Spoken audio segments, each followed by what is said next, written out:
नहमदुहु व नुसल्ली व नुसल्लिम अला रसूलिहिल करीम अम्मा बाद। मुअज़्ज़ज़ व मुकर्रम हाज़िरीन व सामिईन, इस्लामी अहकाम में नीयत की बड़ी अहमियत है।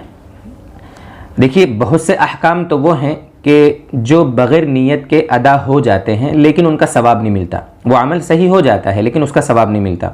जैसे मसलन वज़ू है, वज़ू बनाते वक्त अगर नीयत हमने की है, नीयत करना वज़ू बनाने में हमारे यहाँ, हम हनफ़ी लोग हैं, इमाम आज़म अबू हनीफ़ा रहमहुल्लाह तबारक व तआला की तक़लीद करते हैं। हमारे यहाँ वज़ू बनाने में, वज़ू करते वक्त नीयत करना सुन्नत है। अगर किसी ने बग़ैर नीयत के वज़ू बना लिया तो वज़ू तो उसका हो जाएगा, उससे नमाज़ पढ़े, ज़िक्र करे, वो कुरान करीम की तिलावत करे, जो भी चाहे करे, लेकिन वज़ू बनाने का सवाब नहीं मिलेगा। नीयत करने से वज़ू बनाने का सवाब मिलता है। जैसे गुस्ल है, गुस्ल में नीयत करना कोई फ़र्ज़ नहीं है, लेकिन अगर किसी ने गुस्ल बग़ैर नीयत के किया है, गुस्ल हो जाएगा, वो इंसान पाक हो जाएगा, लेकिन बग़ैर नीयत के गुस्ल करने की वजह से गुस्ल का सवाब नहीं मिलेगा। तो ये तो कुछ आमाल हैं जिनमें नीयत करना ज़रूरी नहीं है, करेंगे तो बहुत अच्छा, नहीं करेंगे तो भी वो काम अदा हो जाता है। लेकिन कुछ ऐसी इबादतें हैं कि जिनमें नीयत करना शर्त है, फ़र्ज़ के दर्जे में है। जैसे मसलन नमाज़ पढ़ना, बग़ैर नीयत के नमाज नहीं होती। इसी तरीके से हज करना है, इसी तरीके से ज़कात देना है। ये ऐसी इबादतें हैं, ये कुछ मिसालें आपके सामने दी हैं कि जिनमें नीयत करना शर्त है, बग़ैर नीयत के ये अमल वजूद में नहीं आते। आज आपके सामने नमाज की नीयत के बारे में कुछ बातें, कुछ मसाइल आपके सामने शेयर करने का इरादा है।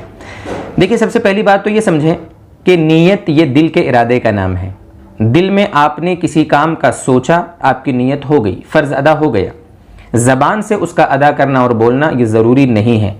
हाँ, ज़बान से भी बोल देंगे तो अच्छा है ताकि दिल और ज़बान की मुवाफ़क़त हो जाए, लेकिन ज़बान से नीयत का बोलना ये ज़रूरी नहीं है, इसका ध्यान रखें।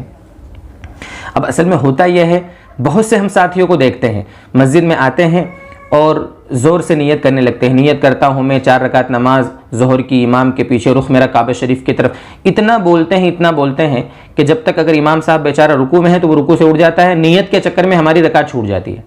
अब जब दिल में इरादा कर ही लिया है तो फ़ौरन आके नीयत बांध ले, रुकू में चले जाएँ तो रकात तो ना छूटेगी।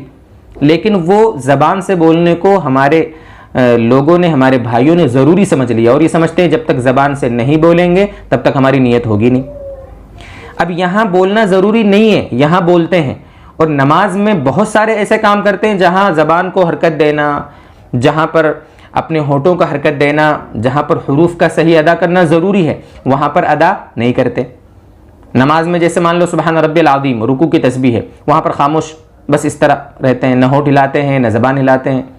सजदे की तस्बीहात हो, अत्तहियात पढ़ने में न होठ हिलते हैं न ज़बान हिलती है। यहाँ तक कि बहुत सौ को तो देखा कि तकबीर तहरीमा में भी होठ नहीं हिलाते। हालांकि तकबीर तहरीमा सिर्फ ऐसे खामोश नियत इस तरह बांध लेंगे तो नमाज ही नहीं होगी। या सलाम फेरने में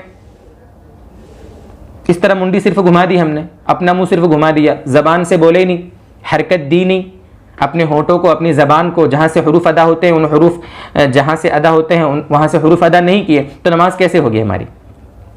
इसलिए इसका बहुत ध्यान रखना है। यानी जहाँ हरकत देना है वहाँ हरकत नहीं देते, जहाँ हरकत देना ज़रूरी नहीं है वहाँ पर नियत करता हूँ मैं वगैरह वगैरह के अल्फाज हम अदा करते हैं। ये बात है कड़वी, लेकिन दोस्तों बुजुर्गों बड़ी समझने की है। ये मसाइल बसीरत के साथ समझ कर करने के होते हैं। अल्लाह ताला हमको समझा दे।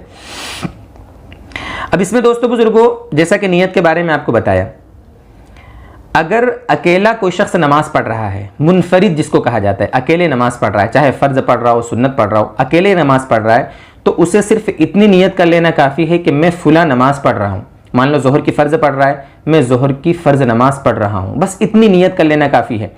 रकात की तायीन, यानी कितनी रकातें पढ़ रहा हूँ, या क़िबले की तरफ मेरा मुँह है कि नहीं है, ये बोलना सब ज़रूरी नहीं है। ये लोगों ने अपनी तरफ से सब ज़रूरी समझ लिया है। अकेले नमाज पढ़ने वाला सिर्फ ये नियत करे कि मैं कौन सी नमाज पढ़ रहा हूँ, ज़ोहर की पढ़ रहा हूँ या असर पढ़ रहा हूँ, बस इतना दिल में नियत कर लेना काफ़ी है। ये मसला है। हाँ, अगर मुक्तदी है, मुक्तदी का मतलब इमाम के पीछे नमाज पढ़ रहा है, तो वहाँ पर 2 चीज़ों की ख़ास तौर से नियत करना है उसको। एक तो ये कि नमाज कौन सी पढ़ रहा है, और दूसरा ये कि किस इमाम के पीछे, यानी अल्लाह ताला जो इमाम साहब हमारे आगे हैं उनके पीछे मैं नमाज़ पढ़ रहा हूँ। यानी इक्तिदा की नियत करना है और नमाज की तायीन करना है। ये दो चीज़ें ज़रूरी होती हैं जब इमाम के पीछे हों। तो रकात की तायीन तो वहाँ भी ज़रूरी नहीं है। नियत करता हूँ मैं ज़ोहर की नमाज 4 रकात, ये 4 रकात जो रकात हम बोलते हैं ना, ये ज़रूरी नहीं है, इसको न बोलें आप। हाँ, अगर कोई शख्स इमाम है, नमाज पढ़ा रहा है, तो इमाम के लिए इमामत की नियत करना ये ज़रूरी नहीं है। जैसे नॉर्मल हम नमाज की नियत करते हैं ना, ऐसे नियत करेंगे। उसके लिए मुक्तदियों की नियत करना ज़रूरी नहीं होता है।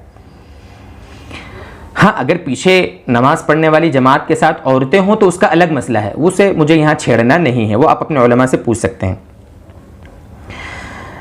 इसी तरीके से एक मसला यह है कि फ़र्ज़ और वाजिब के सिवा जितनी नमाजें हैं, देखो फ़र्ज़ में तो फ़र्ज़ की आपको तायीन करना है, जैसा बताया आपको कौन सा फ़र्ज़ पढ़ रहा हूँ, वाजिब में वाजिब की तायीन। लेकिन फ़र्ज़ और वाजिब के सिवा जो हमारी नमाजें हैं, सुन्नत हो, नफल हो, मुअक्कदा हो, गैर मुअक्कदा हो, उनमें सिर्फ नमाज की नीयत कर लेना काफ़ी है। अल्लाह ताला मैं 4 रकात नमाज पढ़ रहा हूँ, सुन्नत नफल जो भी आप, ये जो सुन्नत नफल मुअक्कदा गैर मुअक्कदा ये बोलना ज़रूरी नहीं है। बस उलमा ने मसला लिखा है, आपको जो मसाइल बताए जाते हैं तहक़ीक़ करके, मसाइल की यानी किताबों की मुराजात करके, फतावा की किताबों का मुकम्मल मुताला करके आपके सामने जो सही कौल होता है, राजे होता है, वो आपके सामने पेश किया जाता है। सिर्फ नमाज की नियत कर लेना काफ़ी है। वो जो नमाज का वक्त होगा अल्लाह ताला उसको वहाँ फिट करके हमारी नमाज कबूल कर लेंगे, इसलिए सिर्फ नमाज की नियत कर लेना काफ़ी है। सुन्नत की, मुअक्कदा की, गैर मुअक्कदा की, नफिल, इसकी तायीन ज़रूरी नहीं है। फ़र्ज़ और वाजिब की सिवा जो नमाजें हैं उनकी बात मैं अर्ज़ कर रहा हूँ आपके सामने। ये कुछ बातें हैं नीयत के बारे में जो आपके सामने हमने शेयर की। मुनासिब समझते हैं कि इन बातों से आपके सामने मसला क्लियर हुआ होगा। अल्लाह तबारक व तआला हमें सारी जो चीज़ें हैं, इबादतें हैं, शरीयत के अहकाम हैं, उन पर बसीरत के साथ समझ कर अमल करने की तौफ़ीक़ अता फ़रमाए। व आखिरु दावाना अनिल हम्दुलिल्लाहि रब्बिल आलमीन।